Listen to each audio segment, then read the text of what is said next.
लिंग पुराण में 7 गलतियां बताई है कंगाल होने की। ये गलती अगर आपने भी करी है तो जिंदगी में कितना भी पुण्य करोगे उसका फल नहीं है। आज की कथा को लिखकर रखना, शायद तुम्हारी जिंदगी संवर जाए। लिंग पुराण में 7 गलतियां बताई है व्यक्ति को बर्बाद होने की। पहली गलती है, उसमें से अगर आप स्वीकार कर रहे हैं ये गलती तो समझ लो कि गलती आपने करी है। गंगा जल तो बुलवाया टैंकर भरकर, 21,000 बेलपत्र भी समर्पित कर रहे हो। आप मंदिर के अंदर बैठ गए, दर्शन करने वाला आता रहा, किसी को अंदर प्रवेश नहीं दिया। आप गंगा जल चढ़ाते रहे, आप बेलपत्र चढ़ाते रहे, आप स्वयं पूजन करते रहे, और दूसरा व्यक्ति ना जाने किस भाव से, किस रूप में आकर भगवान की सेवा करना चाहता था। पंडित जी ने आपके चक्कर में उसको जल नहीं चढ़ाने दिया, पंडित जी ने आपके चक्कर में उसको बेलपत्र नहीं चढ़ाने दिया। पहली गलती यह हो गई कि भगवान के भक्त को भगवान से दूर कर दिया गया। अब उठा लो श्रीमद् भागवत कथा। 2 देवताओं ने गलती करी थी। एक ब्रह्मा जी ने गलती करी थी कि गाय बछड़ों का हरण कर लिया था। 1 वर्ष होने में 1 दिन था तब ब्रह्मा जी ने गाय बछड़े वापस दिए थे। दूसरी गलती इंद्र ने करी थी, जल वृष्टि करी तब भगवान कृष्ण को गोवर्धन पर्वत उठाना पड़ा। दोनों देवताओं ने गलती करी, पर भगवान कृष्ण ने इंद्र को क्षमा कर दिया पर ब्रह्मा को क्षमा नहीं करा। क्यों नहीं करा? क्योंकि इंद्र को क्षमा इसलिए करा क्योंकि इंद्र ने जब जलवृष्टि करी तो सारे ब्रजवासियों को भगवान के चरणों में लाकर छोड़ दिया। सारे ब्रजवासी गोवर्धन पर्वत के नीचे आकर बैठ गए, भगवान के चरणों में आ गए। और ब्रह्मा ने जो गलती करी वो ऐसी गलती करी कि भगवान से गाय और बछड़ों को दूर कर दिया। जो भगवान से भगत को दूर कर दे उसको शंकर कभी क्षमा नहीं कर सकता। इसलिए बर्बादी का पहला कारण आप भक्त और भगवान में दूरी बना दी। दूसरा कारण, भगवान की जब पूजन कर रहे हो, 21,000 बेलपत्र चढ़ा रहे हो, गंगा का जल चढ़ा रहे हो, चंदन चढ़ा रहे हो, अबीर चढ़ा रहे हो, गुलाल चढ़ा रहे हो, तो तुम्हारे भीतर ये अहंकार, जब तुम पूजन करके उठो तो उठते समय तुम्हारे भीतर अभिमान नहीं होना चाहिए कि मैंने जो अनुष्ठान करा उसके बराबर कोई नहीं कर सकता। तीसरा कारण कहा कि भगवान की सेवा तो आप कर रहे हो, भगवान की चाकरी में तो आप लगे हो, भगवान की आराधना भी कर रहे हो, दिया भी लगा रहे हो, धूप बत्ती भी लगा रहे हो, स्नान भी करा रहे हो, पंचामृत स्नान भी करा रहे हो, सारी पूजन अर्चना सब तुम कर रहे हो। पर हो सकता है इस पूजन अर्चना में आप केवल 3 घंटा पूजन करते हो और बाकी के समय किसी न किसी की जीवात्मा को दुख पहुंचा रहे हो। एक कथा में एक बात कही थी कि भले मंदिर में दिया मत लगाओ, भले मंदिर में जाकर धूप बत्ती मत जलाओ, भले मंदिर में जाकर भोग मत लगाओ, भले मंदिर में जाकर जल मत चढ़ाओ, कुछ मत करो, भले भगवान को नए कपड़े मत पहनाओ, भले तुम्हारी मर्जी पड़े भगवान को भोग मत लगाओ, पर शास्त्र कहता है कुछ मत करो, पर एक काम जरूर करना कि किसी के चेहरे पर प्रसन्नता ला देना तो मंदिर में दिया जलाने के बराबर होगा। किसी के चेहरे पर चमक ला देना, प्रसन्नता ला देना तो अगरबत्ती लगाने के बराबर होगा। किसी गरीबड़े के, किसी दुखी के चेहरे पर अगर तुमने प्रसन्नता ला दी तो वो भगवान को कपड़े पहनाने के बराबर होगा। मालूम पड़े तुम मंदिर में पूरी सब्जी बांटो, मंदिर में भोजन कराओ, मंदिर में सारा पकवान चढ़ाओ, और कोई तुम्हारे कारण अगर दुखी है तो तुम्हें वो सुख का भान नहीं हो सकता। तीसरा कारण है हमारा, वो सुख नहीं पी सकता। चौथा कारण है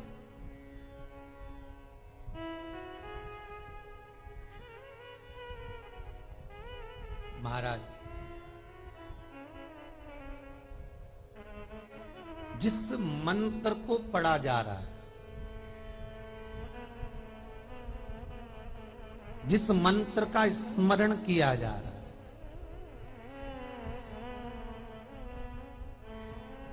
जिस भगवान की माला को हम जप रहे हैं, हम पाठ कर रहे हैं, उसमें त्रुटि। उठा लीजिए दुर्गा सप्तशती। दुर्गा सप्तशती का हिंदी अनुवाद में एक थोड़ा सा दृष्टांत दिया है, आपको मालूम होगा।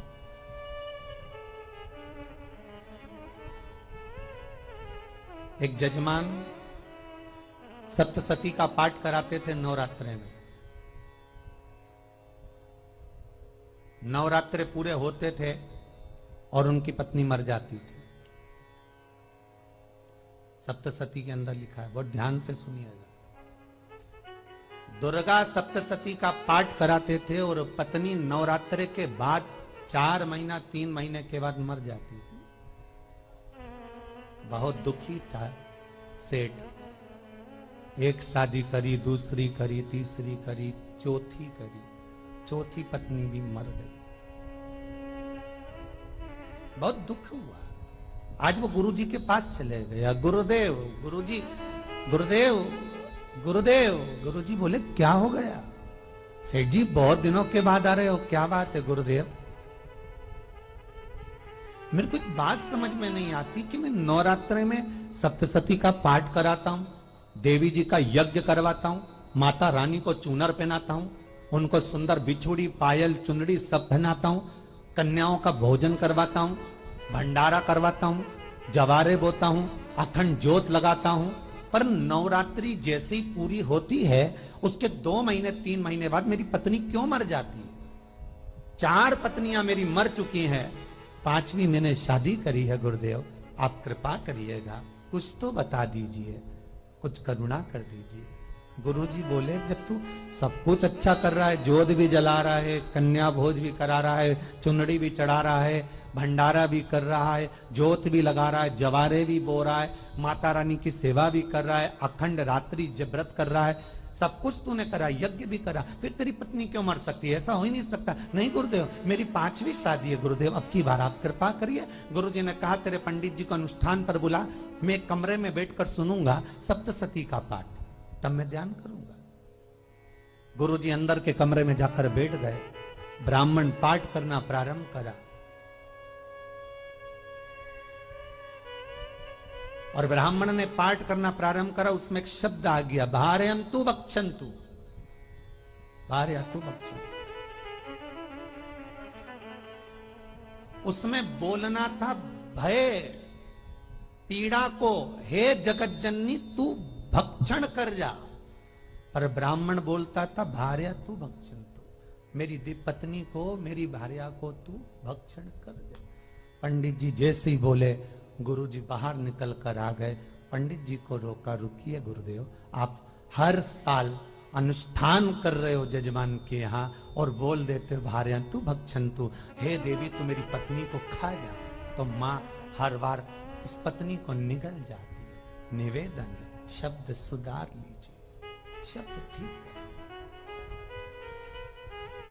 चौथा कारण है कि आप जो पाठ कर रहे हो, आप जो पूजन कर रहे हो, आप जो अनुष्ठान कर रहे हो, उसमें कुछ ना कुछ गलती जरूर हो रही है। ये चौथा कारण है।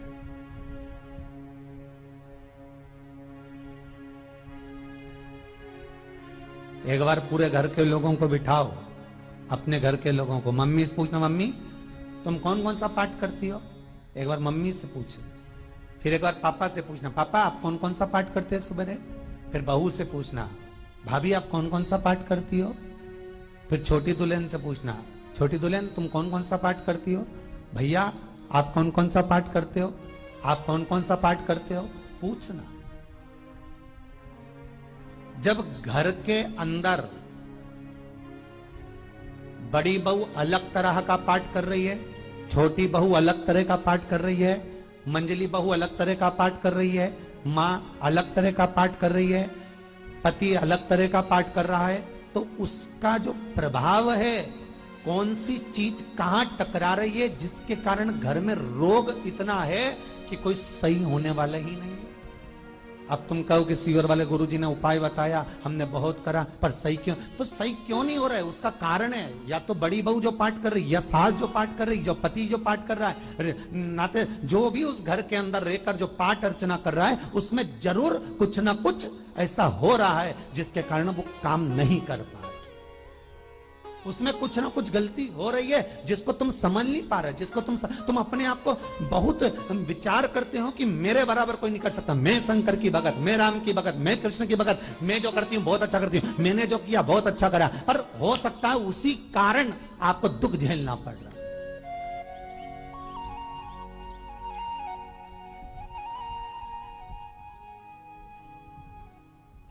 उसी के कारण।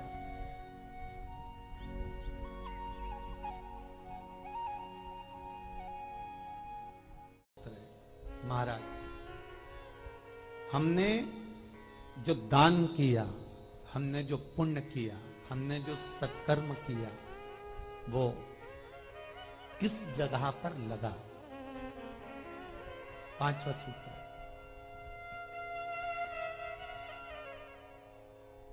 जो आप दान कर रहे हो, जो आप पुण्य कर रहे हो, सत्कर्म कर रहे हो, वो किस जगह पर लगा? ये पांचवा सूत्र। फिर निवेदन करेंगे, गाय, बेटी और लक्ष्मी 50 बार विचार करना, तब किसी को देना। बेटी किसी ऐसे को मत ब्याह देना जो जुआ खेलता हो, मदिरापान करता हो, मांसाहार करता हो, वेश्यावृत्ति करता हो। वो बेटी का सम्मान नहीं करेगा। बेटी रोएगी तो कन्यादान करने वाले को रोना पड़ेगा। दूसरे नंबर पर गौ माता, गाय ऐसे ब्राह्मण को दान मत देना कि ब्राह्मण के घर में खुद रहने की जगह नहीं और गाय को ले जाकर तुमने दे दिया और उस ब्राह्मण ने जब तक दूध दिया बांध कर रखा, एक तगाड़ी बाल्टी साड़ी के चक्कर में ले लिया, सोने के सींग के चक्कर में ले लिया और बाद में वही गाय कसाई के हाथ में बिक गई और कसाई ने काटा तो बद्दुआ तुमको लगी।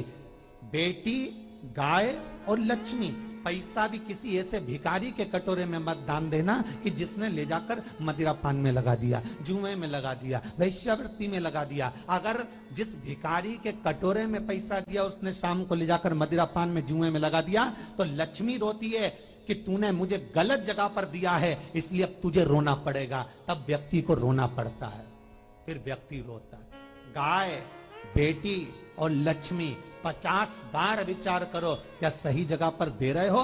और अच्छी जगह पर दोगे तो संपदा भी बढ़ती है, सुख आता है। अगर बेटी सुखी रहेगी तो मायके के लोग सुखी रहेंगे, गौ माता सुखी रहेगी तो संसार सुखी रहेगा। और आपने जो धन दिया, आपने जो पैसा दिया किसी भिखारी के कटोरे में, अगर उसने गलत जगह पर लगाया तो रोना तुमको पड़ेगा। किसी आजकल के भिक्षुकों को अगर रोटी दे दो तो लेते ही नहीं, आटा दो तो नहीं लेते।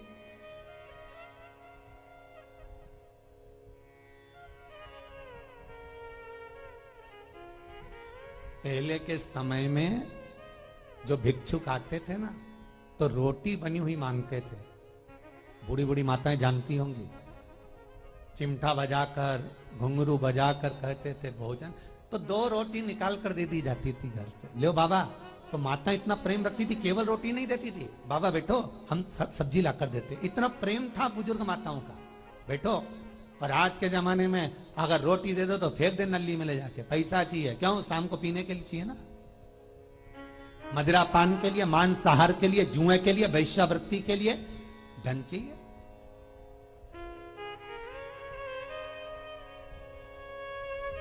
भोपाल के और इंदौर के, इंदौर का राजवाड़ा चौराया और भोपाल का लाल घाटी चौराया, इन दोनों चौराहे पर इतने से बच्चे लोग भीख मांगते हैं और उनकी माताएं और उनके पिता रोड के किनारे पर चिलम लगाते बैठे रहते हैं, पांव लंबे करके पड़े हैं और ये कमा कमा के उनको दे रहे हैं। और धन्य हैं ऐसे लोग जो उनको दान भी दे देते हैं। जिसको जरूरत है उस तक कुछ नहीं पहुंचता। अभी भी 4-6 महीने लॉकडाउन चला, जिसको जरूरत थी एक रोटी की उस तक कुछ नहीं पहुंचा, और जिसके पास में पहले से भरा हुआ था उसने और ले जाके भर लिया। जिसको जरूरत थी उस तक नहीं पहुंचा। अभी ठंड आ रही है, बहुत सारी संस्थाएं कंबल बांटेगी, रेलवे स्टेशन पे लोगों को कम्बल उड़ा रहे हैं, कोई सो रहा है जमीन पर उसको कम्बल उड़ा रहा है, बस स्टैंड पे चले गए कोई रोड पे सो रहा है कम्बल उड़ा रहा है, तो इतना बड़ा नाम चलेगा कि उनने कम्बल उड़ाए, कम्बल उड़ाए, कम्बल उड़ाए। और वो कम्बल जिसको उड़ाया वो दूसरे दिन जाकर कपड़े की दुकान पर बेच के आ गया, 200 रुपए लिया आया, रात को पीकर फिर सो गया, क्योंकि फिर कहीं कहाँ आएगा, फिर उड़ा के चले जाएगा, क्योंकि इन्होंने तो ये करके रखा है कि नाम कमाना है तो कम्बल उड़ाए जाओ। जिसको जरूरत है वहां तक सामान नहीं पहुंचता भाई, जिसको जरूरत है वहां तक सामग्री नहीं पहुंचती भाई। आपने दिया और उन्होंने ले जाकर बेच दिया, और फिर सोचते हो कि मैंने तो पुण्य करा है। कई लोग कहते हैं मैंने दान करा, मेरे को इतना फल मिलेगा। काहे का दान करा? ऊपर तो जा, यमराज के डंडे पड़ेंगे।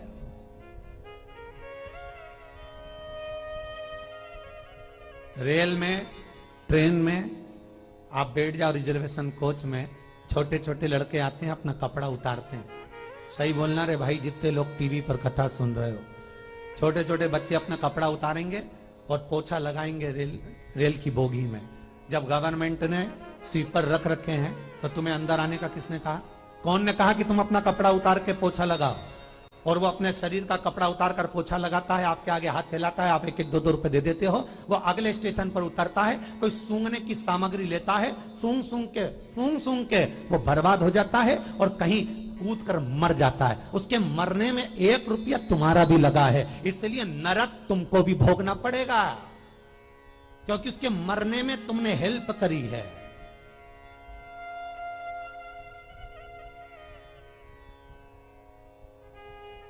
तुमने तो रुपया दिया था भोजन करने के लिए, उसने कोई सूंघने की सामग्री ले ली और सूंघ सूंघ के नशे में मर गया। उसके मरने में 2 रुपए तुम्हारे हैं, 1 रुपए तुम्हारा है, तो भोगना तो तुमको भी पड़ेगा ना।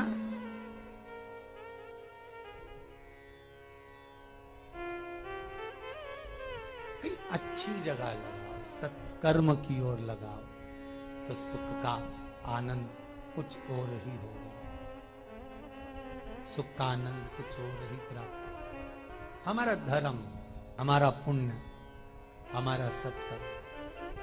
5वां कारण अपनी पुस्तिका में लिखकर रखना, तुम्हारे दुख का 5वां कारण क्या है? क्यों तुम करोड़पति से रोड़पति बन गए?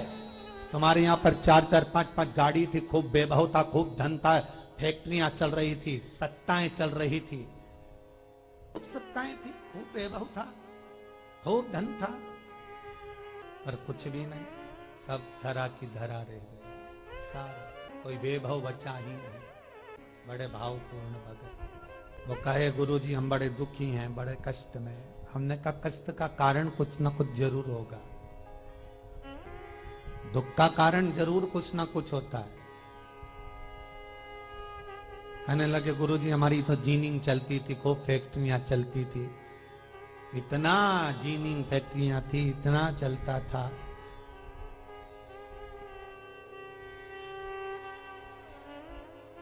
इतनी जीनिंग चलती थी, इतनी फैक्ट्रियां चलती थी, गुरुदेव बहुत दुखी हो गए। हमने कहा दुख का कारण, जो ये 7 कारण है शिव महापुराण के, लिंग पुराण में जो 7 कारण बताए हैं दुख आने के, जब फैक्ट्रियां अच्छी चल रही, जीनिंग अच्छी चल रही, व्यापार अच्छा चल रहा है, तो 7 कारण बताए हैं कि आप उन 7 कारण में से कोई कारण आपके साथ में हुआ है जिसके कारण आप रोड पर आ गए, करोड़पति से रोडपति बन गए। कभी कभी नगर में, गांव में सभी का व्यापार एक साथ समाप्त हो जाता है। कभी कभी गांव में, नगर में सबका व्यापार एक साथ समाप्त हो जाता है, सबका व्यापार एक साथ ही खल्लास हो जाता है, समाप्त, सभी कर्जे में हो जाते हैं। तो समझ लेना कि उस गांव के खेड़े का देव महादेव, उस गांव का खेड़ापति भगवान शंकर, उस गांव का शिव जरूर रुष्ट हुआ है, जरूर रुष्ट। उसको मनाने का प्रयास करो, जिससे अपनी नगर, अपना गांव फिर उन्नति की सीढ़ी पर चढ़ जाए। 5वां कारण मंत्र जाप को, अर्थात तुम्हारा फिर निवेदन, गाय, बेटी और लक्ष्मी 50 बार विचार करना, तब देना, नहीं तो मत दे, मत दीजिए। और महाराज भगवान शिव की कथा का छठा कारण बता, हमारे दुख का कारण छठा कारण।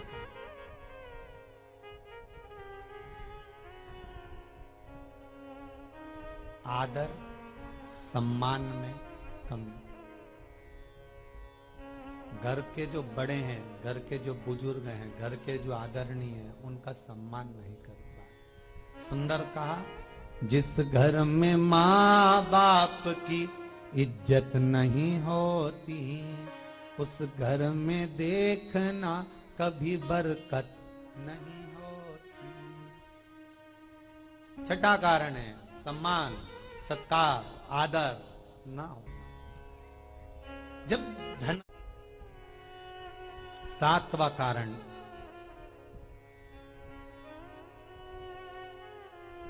ये अंतिम कारण है।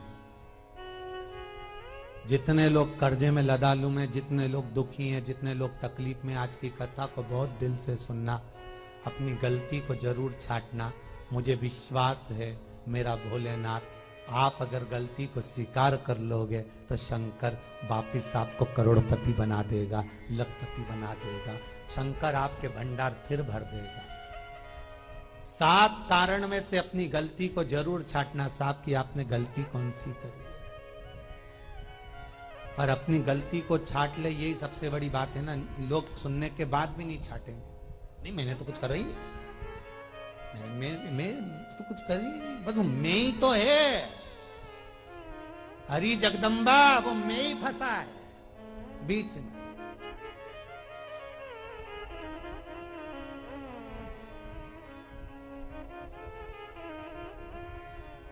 सातवां कारण, महाराज, किसी का बेकार धन हमारे घर में आ जाना। एक कथा बहुत सुंदर है। एक गांव में एक व्यक्ति रहता था, खूब अच्छी कमाई करता था। पत्नी ने कहा, तुम्हारे पास कमाई अच्छी हो रही है तो ये पैसा तो कोई चुरा के ले गया तो पति बोला, क्या करना चाहिए? तो एक काम करता हूं, बाजार से कोड़ियां खरीद लेता हूं। कोड़ियां जानते हो, वो ऐसे बच्चे लोग खेलते हैं, कोड़ी खरीद लाता हूं। अब गांव का व्यक्ति रोज कोड़ियां खरीद के लाए। उनके यहाँ बोरे पे बोरे भरा गए, बारदान पर बारदान भरा गए, पूरा कमरा कोड़ियों से भरा गया। एक दिन राजा बीमार पड़ गया। राजा बीमार पड़ा तो राजा को वेदों ने, डॉक्टरों ने कह दिया, इसका एक ही इलाज है, कोड़ियां लाई जाए, कोड़ियों को जलाकर राख बनाई जाए, वो राख राजा के शरीर पर मली जाए। राजा के शरीर पर जब राख को मलेंगे तो राजा ठीक हो जाएगा। राजा ने अपने दूतों से कहा, जाओ नगर में कोड़ियां देखो। राजभवन में देखा तो कोड़ी नहीं थी, बाजार में देखा तो कोड़ी नहीं थी, सारा मार्केट घूम लिया, चारों तरफ के राज्य देख लिया, कोड़ी नहीं मिली। राजा ने दूतों से पूछा, बात क्या है? दूतों ने बाजार वालों से पूछा, भैया कोड़ियां क्यों नहीं है? तो बाजार के व्यापारी बोले, महाराज सुबेरे सुबेरे एक गांव का व्यक्ति आता है, सारी कोड़ियां खरीद कर ले जाता। सारी कोड़ियां? हाँ। उसका पता दो। दुकान वालों ने पता दिया, वो वहां पहुंच गया, उसको डराया। राजा के दूतों ने, तेरे पास कोड़ियां हैं? हाँ, पर मैंने अपने पैसे से खरीदी है, फ्री की नहीं है, खूब खर्चा कर कर मैंने कोड़ियां जोड़ी हैं। राजा बीमार पड़ा है, कोड़ियां ला के दे। उसने मना करा, दूतों ने डराया, ठीक है लो। उन्होंने बारदान खोल लिया, झोला खोल लिया, बैग खोल लिया। राजा के दूतों ने बैग खोला। वो गांव का व्यक्ति एक थाली में कोड़ियां लाता, उस पर हाथ फेरता और झोले में डालता जाता, फिर भर कर लाता, फिर हाथ फेरता, फिर झोले में डालता। राजा के दूतों ने कहा, एक बार में पूरा बारदान उठाकर क्यों नहीं दे देता? ये बार बार हाथ क्यों फेर रहा है? वो गांव का व्यक्ति बोला, महाराज मैं कोड़ियों को थाली में भरकर हाथ इसलिए फेर रहा हूं, इन कोड़ियों में से मैं वो एक कोड़ी ढूंढ रहा हूं कि ऐसी कौन सी कोड़ी मेरी इन कोड़ियों में आकर मिल गई जो मेरी इतनी सारी कोड़ियों को लेकर जा रही है। बस वो चरित्र याद करना कि एक कोड़ी हमारे घर में कोई ऐसी आ जाती है जो सारी रखी हुई कोड़ी को लेकर चली जाती है। और जिंदगी में, घर में धर्म की, पुण्य की, सत्कर्म की एक कोड़ी ऐसी आ जाती है जो शिव महापुराण की कथा करवा देती है। वो कोड़ी को ढूंढना कि वो कोड़ी कौन सी है। जो अच्छा काम करवा रही है अच्छी कोड़ी आई होगी, सत्कर्म करवा रही है अच्छी कोड़ी आई होगी। और मालूम पड़े एक कोड़ी ऐसी आ गई जो डॉक्टरों में भरवा रही है, सारा की सारा धन मेडिकलों में लगवा रही है, पुलिस में लगवा रही है, कहीं गलत जगह पर लगवा रही है, कहीं एक्सीडेंट में लगवा रही है। जो कोड़ी गलत जगह पर धन को लेकर जा रही है, समझ लेना कि वो कोड़ी बेकार आ गई जो सारा का सारा बर्बाद करने में लगी हुई है। उस कोड़ी को पहचानो कि वो कोड़ी कौन सी है। सातवां कारण शिव महापुराण का, लिंग पुराण का लिख कर रखना कि एक कोड़ी ढूंढना कि वो कोड़ी कौन सी घर में आ गई जो हमें बर्बाद कर कर चली गई है। तो कोड़ी को ढूंढिए, वो रुपये को ढूंढिए, वो 1 रुपया कौन सा आ गया, वो धन कौन सा आ गया जो हमें बर्बाद कर गया, कैसा आया।